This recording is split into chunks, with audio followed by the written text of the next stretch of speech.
Good journey, everyone. Welcome to Space Oats Live Star Wars podcast. I am the Crucial Crew member Jay, and welcome, Alex. Alex, thank you for joining, coming off of his Twitch channel. Appreciate it. Thank you, buddy. Glad to hear you're okay with that accident earlier in the week. It's funny because Sarah actually said, did you hear what happened to our son? Because, you are family. You are family. Ben, welcome as well. Thank you for joining tonight. Tabuite. We love Star Wars. So we got some cool stuff tonight. Some news that happened within the past couple weeks. Some of it I'm not going to mention, but some of it I am. I haven't done this in 3 weeks. I can't believe it. I did one of them 2 weeks ago. It wasn't really the Space Oats. It was kind of like getting ready for HalseyCon, which was freaking amazing, wasn't it? It was so great. And announcement, we're gonna have HalseyCon to Buite, right? Is that what they're calling it? To Buite? HalseyCon 2 next fall. Can't wait for that. It was such a great time. It was such a great family reunion. Loved it. It was just amazing. And even I couldn't do as much as I wanted to do. I still had a blast, and I know what I can't do next year unless other circumstances change. But I'm gonna just enjoy it a little bit more. Obviously, I can still help out, which is great, and I will definitely be doing that because it's just such a great event, and I want it to be the best. I want everybody to enjoy themselves, and I already know that some people that weren't there this year are going to be coming back or coming for the first time next year. So let's make it like their first HalseyCon. So it'll be amazing. It'll be outstanding. Can't wait for that. So I'm doing a little bit of a fun drink tonight, which is pretty good. I just kind of mixed it up with some gin and blood orange liqueur and a little bit of orange juice as well. Yeah, Alex, you'd love it. Alex only got to do the test brews, but but he knows what it's all about. He knows what it's all about, and it would be definitely really be cool to come. I'll let you know of the dates if you don't know when we get that information. Speaking of drinks, because I love a good cocktail, right? Good cocktail is a great cocktail. And before I even get started, this isn't Star Wars related, but I just realized, I really have to put this up here because a really good friend of mine from the Star Cruiser family, and I don't need to give her any props because she's gonna get. I'm sure a lot of people are gonna buy this this book on their own, but I just want to say that already I've enjoyed it. I haven't made any cocktails yet, but already let me get the different camera here because I don't like that camera. Anyway, I want to throw this up here. Killer Cocktails, my good friend Holly Fry, along with her co-host from Criminalia, which is a really cool podcast if you've never listened to it. And they've kind of taken that podcast and created some drinks around the stories of these just nefarious criminals from the past in our history that you may not know about. And it's a really cool book. It actually kind of tells you the stories behind these criminals, and then they kind of make this whole cool drink to go along with it. And what the really cool thing is, I didn't really know about this, but every drink in the book has a mocktail version, which is really great because for me, I drink, but my wife does not. And, it's really cool to have like a mocktail to go on with every single drink. And some of the basis of the drinks are actually mocktails, and then she tells you how to create them into a cocktail. So they're actually really based on for a mocktail, which is really cool. But a really amazing. I got my copy yesterday, and now I just got to get it signed by Holly next time I see her because what a great person. And I met her through Star Cruiser, and she's like family to me. So it's like my big sister. Kind of like we're not that, our age difference is not that much. So she's my sister. Love her to death. And what a great book. I can't wait to get through this and read a little bit more. It's amazing. My wife started kind of skimming through it with the stories, and she was happy to see like some of the stories they threw in there. So really cool, fun book. And just kind of exploring your creativeness in making cocktails. So I love that. But yeah, go out, order it now. You can get it on Amazon. You can get it anywhere. Killer Cocktails. Really, really fun book. But anyway, that's not Star Wars related at all.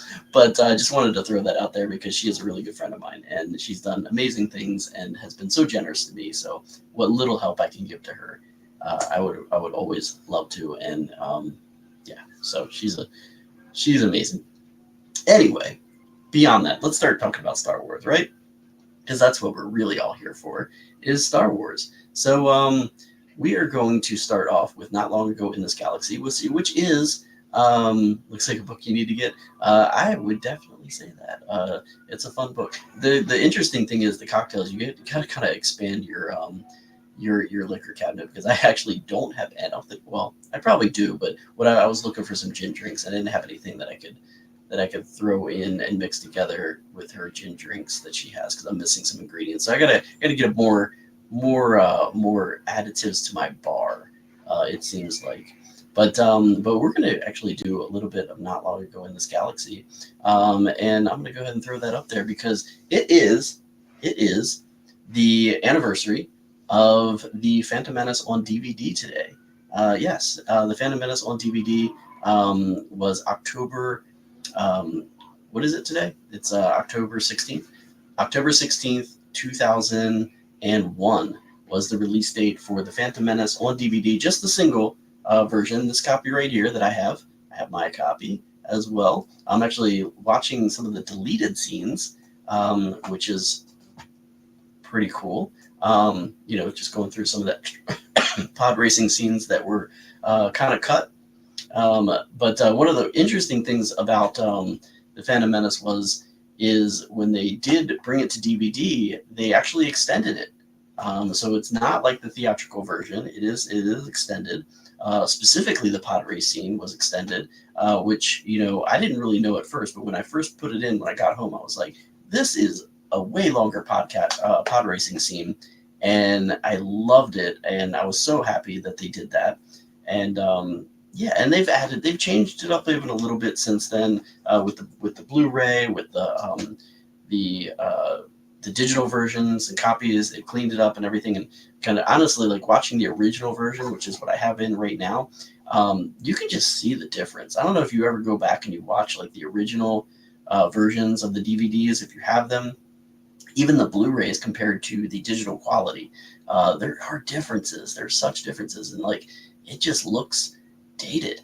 Honestly, it looks very grainy with the older versions. But yes, the Phantom Menace was released on DVD as a 2-disc set. It is 2-disc, by the way, one of the things I love about this disc set too is back in the days of DVDs when they were released, they just had really cool books. So like the cover art in the book there, I just love it. Also, like the inside of the chapters. I don't know. I think it might. Well, it's really the explanation of like the what's on the DVDs, and then the chapter selections. I love the chapter selections. Remember the chapter selections? You don't have chapter selections anymore. Everything's digital. You don't just go to chapters. But then also disc one. Love disc one because disc one is basically Maul. Love that version of that DVD. It's just so amazing. You don't get this stuff anymore. It's just but Maul on the DVD, and then the other one, the bonus disc, is what I have in right now because I'm watching the deleted scenes. But yeah, so 2-disc set. Obviously, this was 2 years after the release date of the Phantom Menace, the theatrical release, and it was actually the first Star Wars film to be released on DVD. So it wasn't until a little bit later we got the original trilogy on DVD. So first DVD Star Wars on DVD, and this is right hot off the press when this came out. I got it right away. So this is first run of this. But yeah, so many things. There was a web link on basically you could put this in your DVD-ROM on your computer if you had one of those, and you could get a web link to exclusive Star Wars content.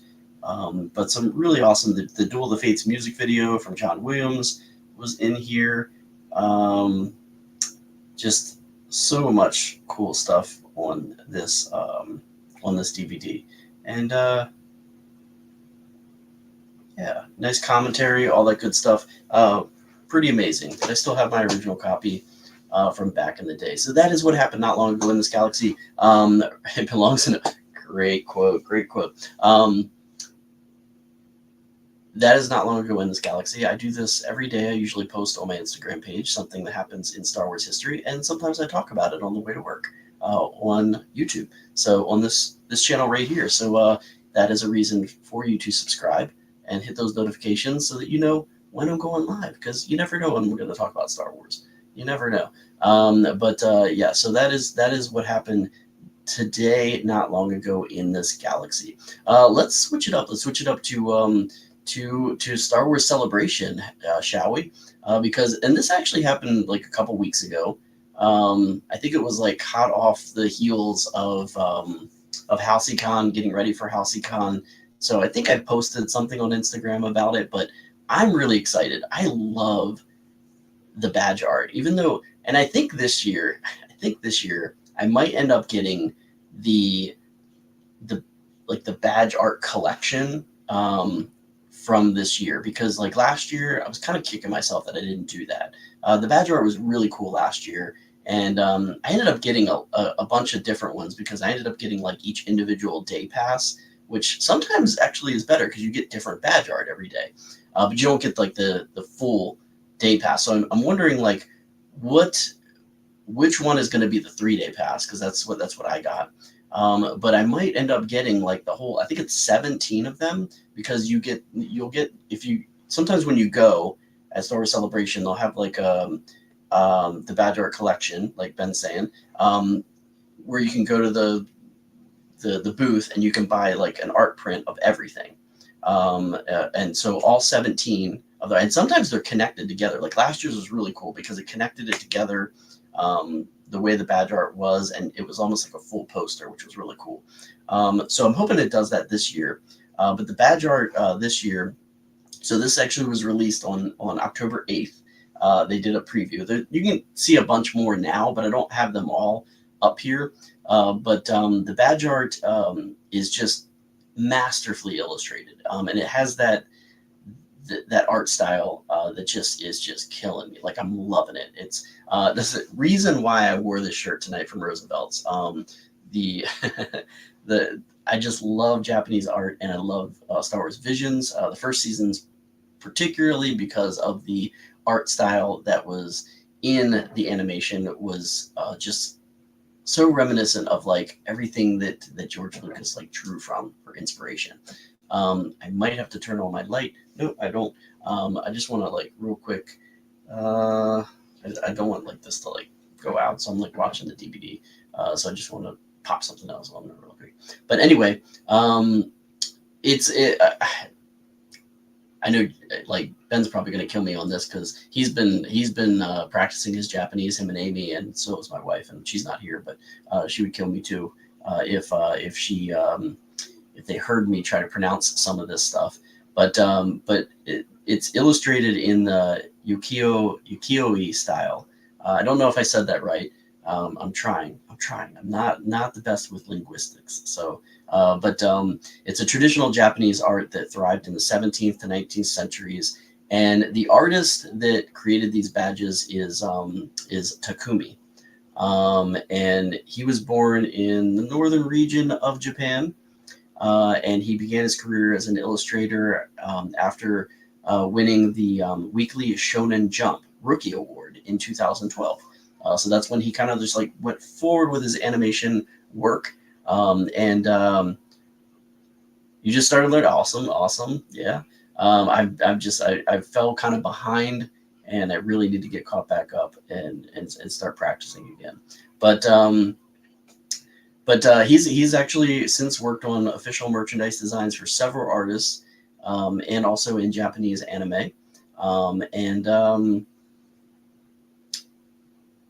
he has a deep interest in the modern iteration of ukiyo-e, and has created official promotional art in that genre for Marvel's Thor: Love and Thunder, which I did not realize. and then also for The Mandalorian season 3, which I did not know as well. So I didn't get. I was gonna look at what he did for Mandalorian season 3, but I didn't think of looking. But he sees many influences of Japanese culture in both the storytelling and aesthetic of Star Wars, which is where George Lucas drew a lot of that from. So, I mean, and if you, I forget the name of the company that does the Japanese um, like twists on Star Wars figures. Shoot, I can't remember the name of the name of the company, but they've actually done really cool renditions of Star Wars characters like you see on the badge art in like collectible form, which is really cool. But yeah, he the samurai and the Jedi, which honestly this is going to be a big part of our trip when we go, is going to some of the Akira Kurosawa like inspirational sites that with the samurai and just the birth of the samurai and things like that to really kind of just dive into that culture, because it's one of my favorite cultures in the world, is Japanese culture. So love everything about it, and I can't wait to just explore it, learn more about it, because that's how I learn. I'm a kinetic learner, got to be there, got to be hands-on. That's how I pick up all this information and hold it, is if I'm actually, it's tangible and I'm there. Forbidden Fortress, yeah, such a great movie. What a great movie. But yeah, so the Samurai, the Jedi, the references to Jedi Geki and Akira Kurosawa, big influence on George Lucas. So, but so yeah, so in that ukiyo-e tradition of illustration, Takumi has produced a total of 17 pieces. I knew I wrote down somewhere. 17 pieces of art for the Star Wars Celebration Japan badge set, utilizing composition, color, character poses, and motifs to convey a story for each one. And it is like definitely a big, you could just see it in the style. I mean, I love the Darth Vader here. And these are from StarWars.com, so it kind of shows you like the badge is on the left side, and then just kind of like a blow up of the character. I mean, but I love the Darth Vader helmet, really getting into that Japanese samurai look of like the headpieces that they wore in that time. So like, are just really amazing. But here's another one of Luke Skywalker, which I love the contrast of the colors on this one. And I love how he just like, he takes the reimagining of the characters' costumes and weapons and just gives it that Japanese influence, which with Luke, it's more of like, I guess it's like more of like the Return of the Jedi, but it almost like takes you into the Dark Empire series of Luke Skywalker, the old Legend series, Dark Empire, where Luke kind of turns to the dark side. But I love like the blade that you see has that kind of like curve to it, which gives it that samurai look. I'm going to try to do a little bit of a cosplay of like a samurai Sith when I'm there, which I got to start working on at some point. I'm trying to do something like easy to take with me, and I figure if I do a costume that is traditional Japanese clothing, would work very well. My wife actually tomorrow is going to be setting up trying to make a reservation for something for us. Speaking of Celebration Japan, outside of our trip from Celebration, so looking forward to that. But yeah, this looks, and I mean, just the darkness of it, and then you see the bright colors like the reds in the background, really do make it pop. Even though there's not a lot of color in the like, it's just amazing. It just pops so much, but it's just, there's not much really there as far as color is concerned. But what a great rendition there. I also love this next one here, with the Mandalorian and Grogu. Just such a great, again, twist on the character's costume. Not so much, but still like just, oh, the Hidden Fortress. Well, I mean, honestly, oh yeah, you know what? I didn't even realize that you misquoted that either. Forbidden Fortress, Hidden Fortress, so close. I didn't even notice. Hidden Fortress. I don't have any of them on DVD. But you can stream them somewhere because I just watched one of them recently. Can't remember which one I watched, but I watched one of them recently.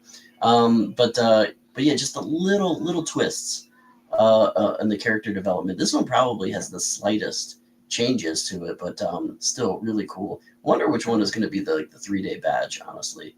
But and then this last one here, I think is the last one I have, is the Ahsoka one, which is the one I really want. But I could settle for the Darth Vader. I could settle for the Luke. Or any of the other. They have a lot of other ones that have not been released yet. I think there's Yoda one out there that you can see so far, but yeah, I think those are the only ones that are available to kind of preview as of right now. But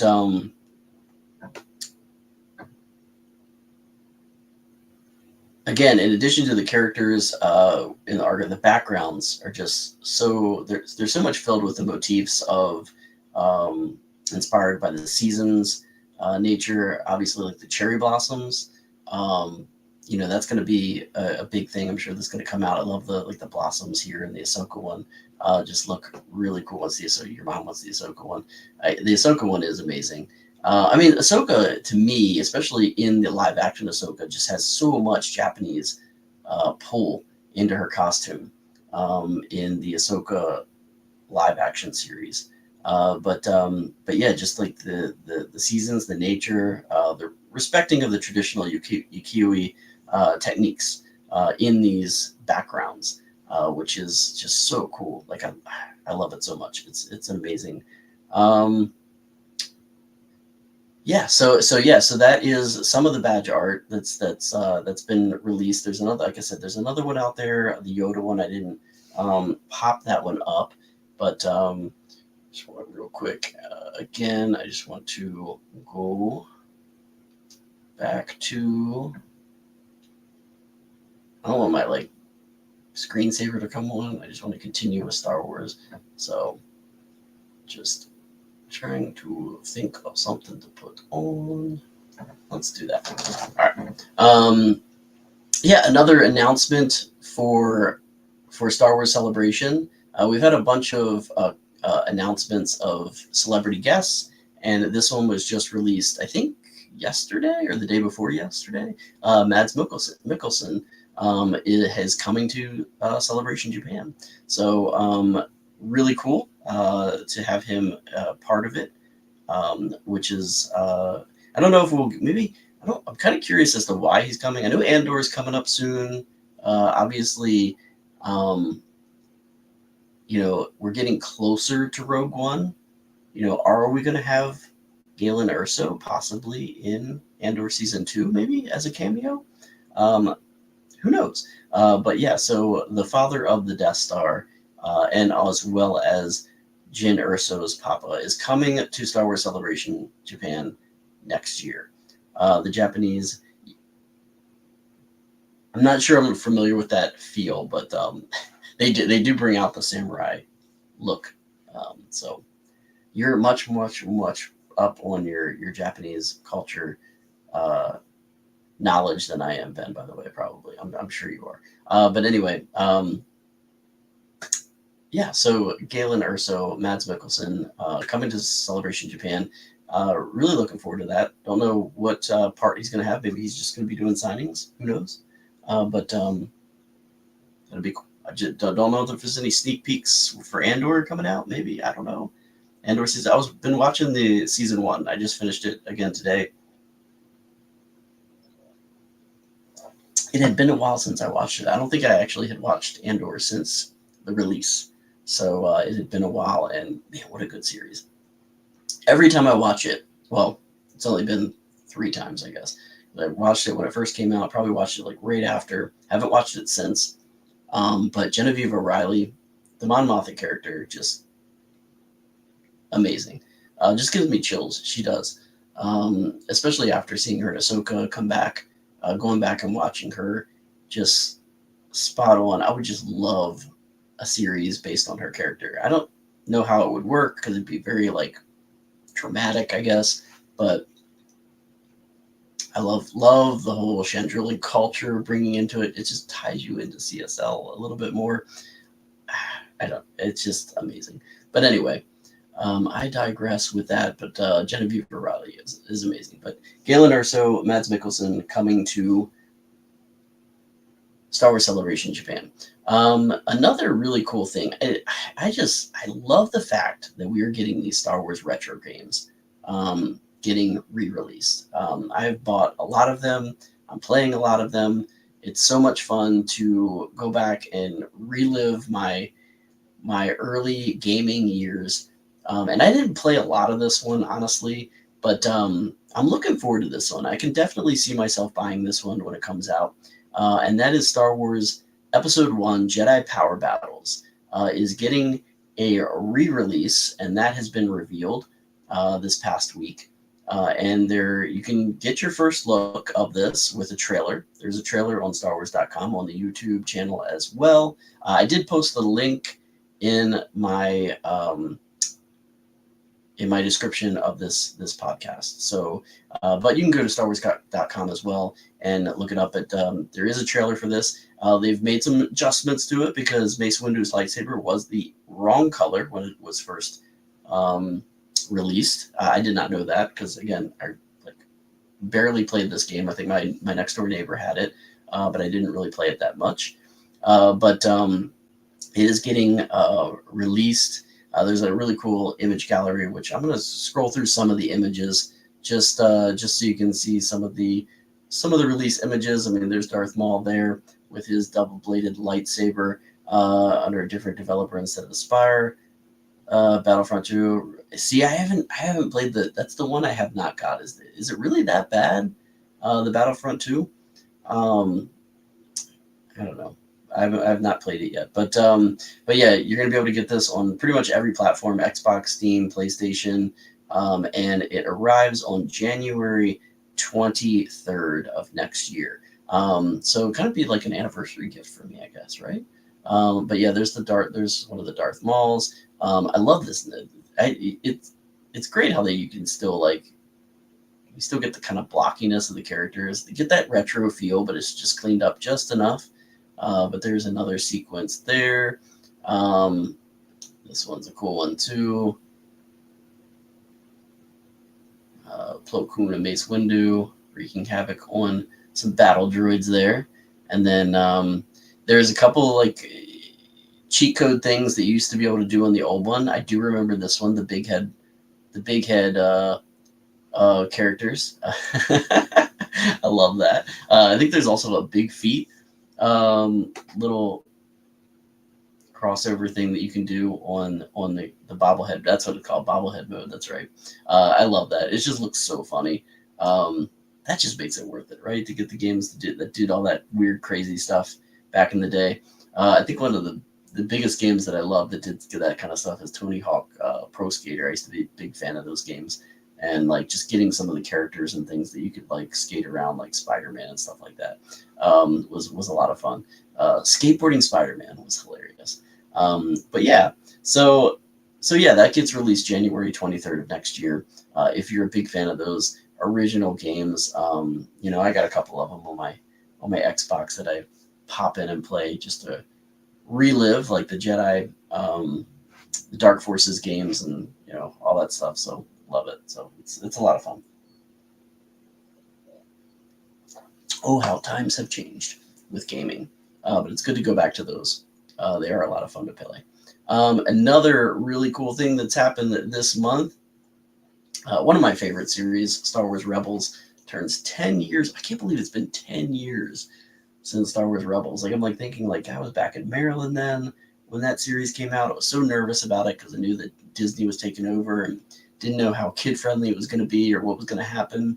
Knew Dave Filoni was really good with Clone Wars, and since he was going to be taking the helm, alleviated my concerns a little bit. And then as soon as it came out, the shorts still worried me a little bit, but then as soon as it just hit the ground, so much fun. I've been watching that again this week. I think I'm almost done season 2, but revisiting Star Wars Rebels has been a lot of fun. There's a really cool thing on StarWars.com with 10 things that you may not have known, which I didn't know some of these actually, or either I don't really remember it.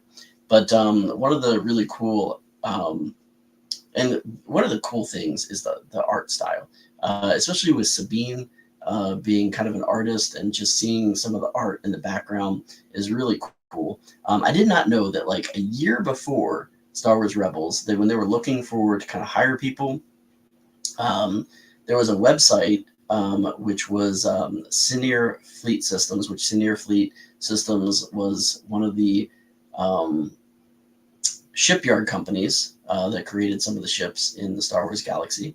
And so there was a website, seniorfleetsystems.com, that hit over the internet, and it was teasing the series a year before Rebels came out. Um, you don't like you don't like Rebels? You don't like How can you not like Rebels? Rebels is amazing. But then again, everybody has their own opinions. I'm fine with that. You're good. You're good. Thank you for joining us, Darth Pauls. I love the name, by the way. I'm a cat person, so Darth Pauls is just. I kind of wish. I just hope that you have a cat named Darth Pauls. Please tell me that you have a cat named Darth Pauls, because if you do, I want to meet this cat. I want to meet this cat named Darth Pauls. But yeah, it was when Lucasfilm was putting out the call for workers on the series to build to recruit. They kind of did this play on this, and it ended up being in Spark of the Rebellion in the background, kind of like a call to build the TIE fighters on the planet Lothal. So yeah, so really cool, fun little tease there a year ahead of time. And you can see kind of like in the back of Ezra there, the version of it in Arabesh, and then the version that was released online, putting out that call. So really cool. Another really funny thing, and this one I had no clue of, even though I kind of was a fan of these movies back in the day. Kanan Jarrus's style. I love this. This one I found out. I laughed hysterically on this one, because Freddie Prinze Jr., who voiced Kanan Jarrus, kind of has a little bit of like a connection to this story as well. Darth Paul saying, "I would have wanted a story just about Kanan, Ezra, and the Rebellion, introducing Ahsoka, Rex, and the clones, Thrawn, and the world between worlds. Too big of a story." See, I love when it just gets like crazy big, because then then you have offshoot stories that are going to happen. We're getting things that like maybe down the road we learn a little bit more of, maybe side projects, spin-offs, whatever. I love when that happens. I love when it gets big enough. I also feel that like Rebels got just big enough where then it stopped after 5 years. It was still like climactic. Like I think it could have gone on, honestly, but it stopped, and it was just on its peak. It just boom at the end, and it was just that climactic point was just amazing. That's the one reason I loved it. It's just five seasons, boom, done. Opened up so much. We had tons of ideas that could have spun off anywhere. Obviously, we're getting that now with Ahsoka, the live action, and I think it's kind of an extension of Star Wars Rebels. I mean, people call Ahsoka. They think it should have been called Star Wars Rebels, but yeah, I love it. I love it. But to each his own. Simplicity. I love simplicity too. Sometimes, I can go either way. I love like focus stories. Sometimes I do feel that like some of the stories like branch out a little bit too much. I agree with that. And I wish, we could just have like a little bit more focus. But yeah, no, I get that. I get that. Everybody has their own opinions, and I love that. That's the great thing about Star Wars. But we all love Star Wars, right? And it's just, the more Star Wars we have, the better it is. But so anyway, the inspiration of Kanan Jarrus, again, this is what made me laugh. Dave Filoni was inspired by a classic teen movie. I don't know if anybody knows this or not. Does anybody know what inspiration was Dave Filoni got for Kanan Jarrus? Does anybody know? Anybody? I'm going to hold off on a minute just to see if anybody throws that up there, because I'm going to throw up the picture to show, basically focus on this picture, and then I'm going to show you the promo shot from where Dave Filoni got this inspiration for Kanan Jarrus, and I think you're gonna blow your mind unless you've seen it on StarWars.com and you read this uh, yesterday, or I think it was dropped yesterday. I can't remember, but anyway, um, it was from 1985, by the way, 1985. While he was exploring the designs of this Jedi, he saw this. He just thought of this 1985 coming of age film that solidified Kanan Jarrus's look. And I'm going to go ahead and throw this up here right now.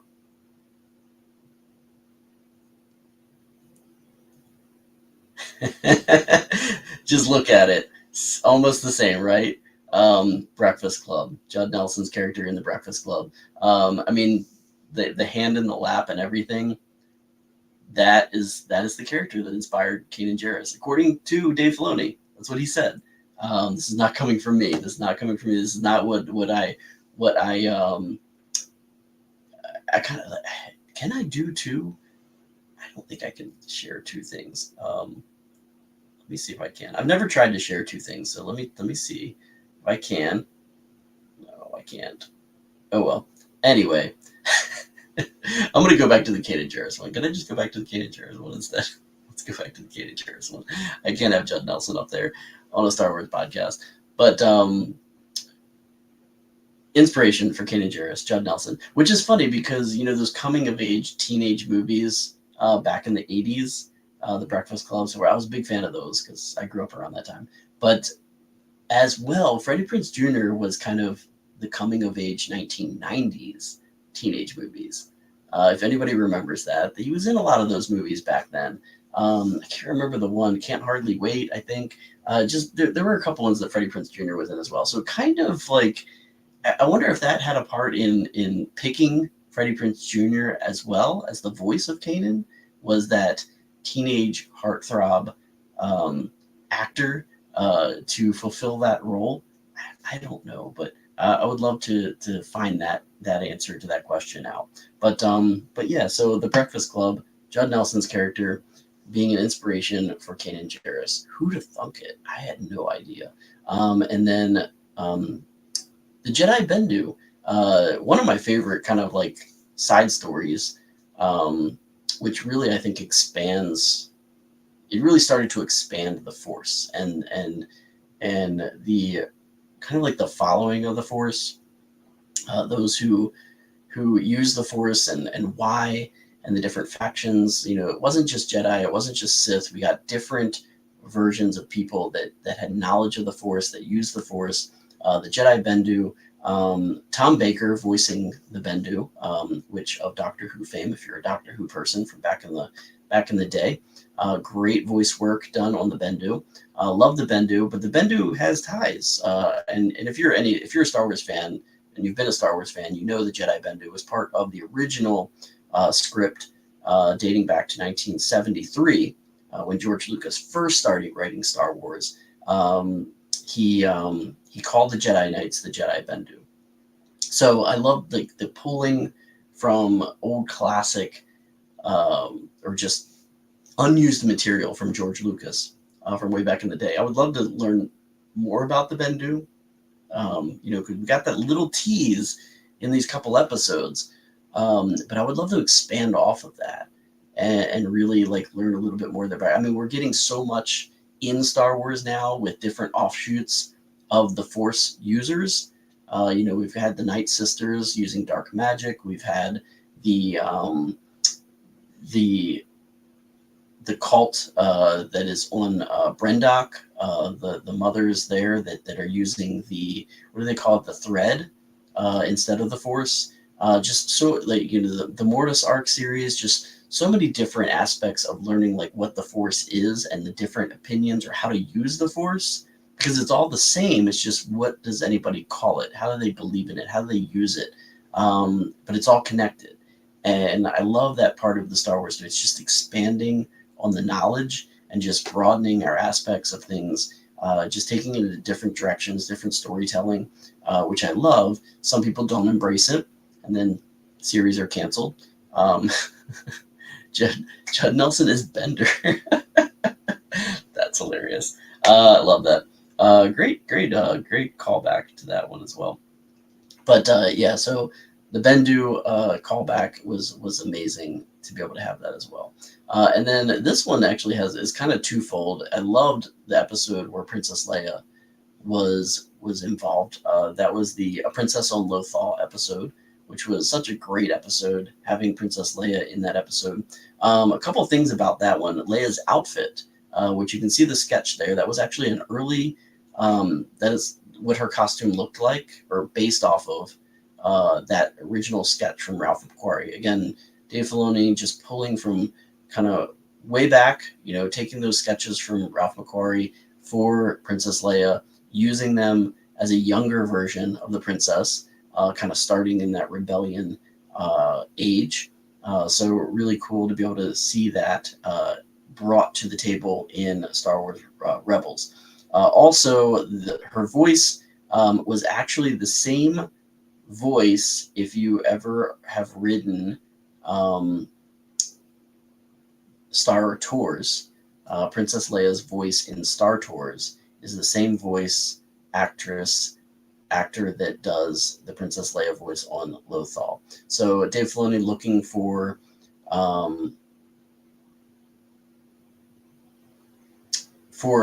voice, other than Carrie Fisher, to do a younger version of Princess Leia, and he actually loved the voice of Princess Leia in Star Tours, and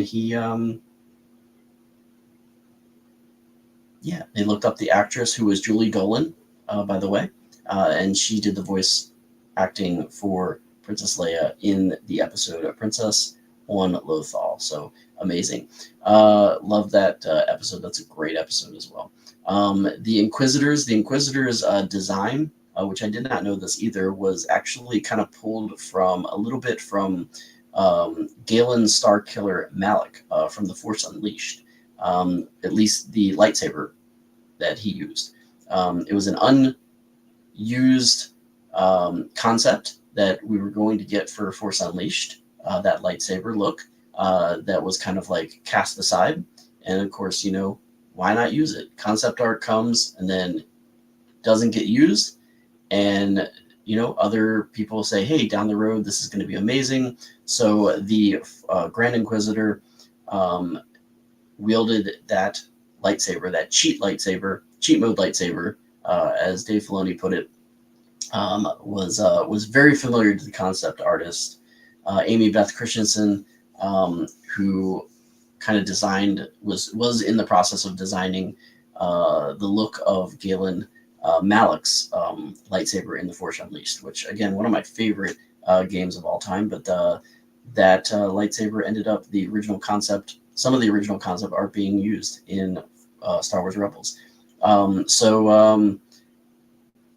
They pulled that, or Amy Beth Christensen, actually the concept artist for Star Wars Rebels, I apologize, saw that concept art from Force Unleashed and saw that it was never used, looked at it, said it was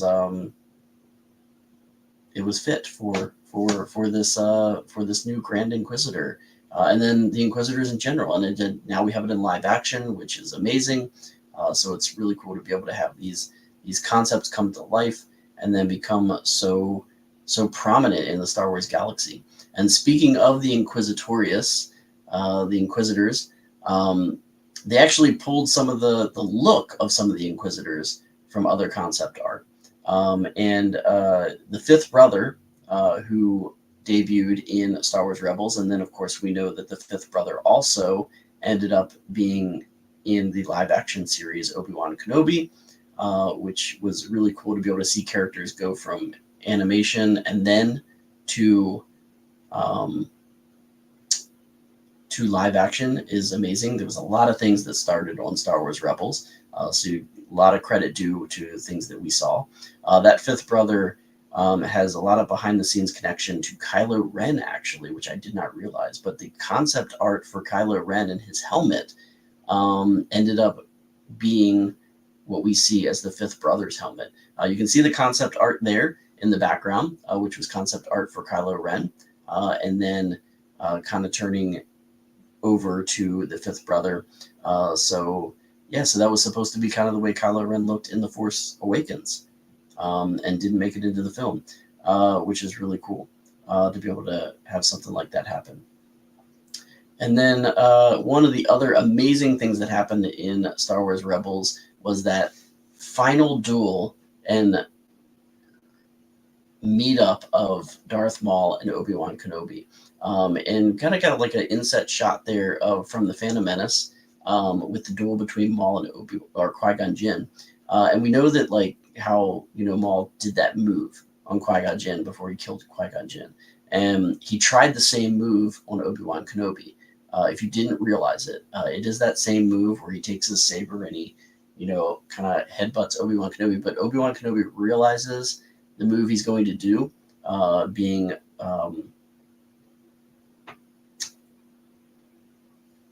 very seasoned now, and he anticipates it, and he ends up winning the duel between with Darth Maul there. So, and that was in the season 3 episode Twin Sons, which I can't believe it. That was just season 3. There was just so much more that happened after that, and like that could have been like one of the last episodes. But what an amazing way to end that duel, is having that same, instead of Darth Maul winning out with that move, this time he gets taken down by Obi-Wan Kenobi, who was there when he slayed his master. So that is 10 years. Can't believe 10 years, right? 10 years is just a long time for a series, and what an amazing thing. So Filoni honors the original, adds to it. He certainly did, and he brought so much to the table. So many things in Rebels that we never had seen yet on screen. I thought I had wrote it down, but like Sabacc for the first time on a series was shown in Star Wars Rebels. Grand Admiral Thrawn, from page to screen, first time in Rebels, which was so great to be able to have him. He was decanonized and then recanonized in a different way, and now we have him in live action, which is just outstanding.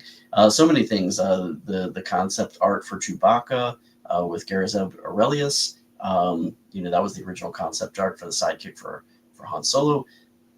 So many cool things in Star Wars Rebels that made it into on screen at some point. That were maybe just in printed page that we were, finally got to see on screen. So Kessel, the planet Kessel, the spice mines of Kessel.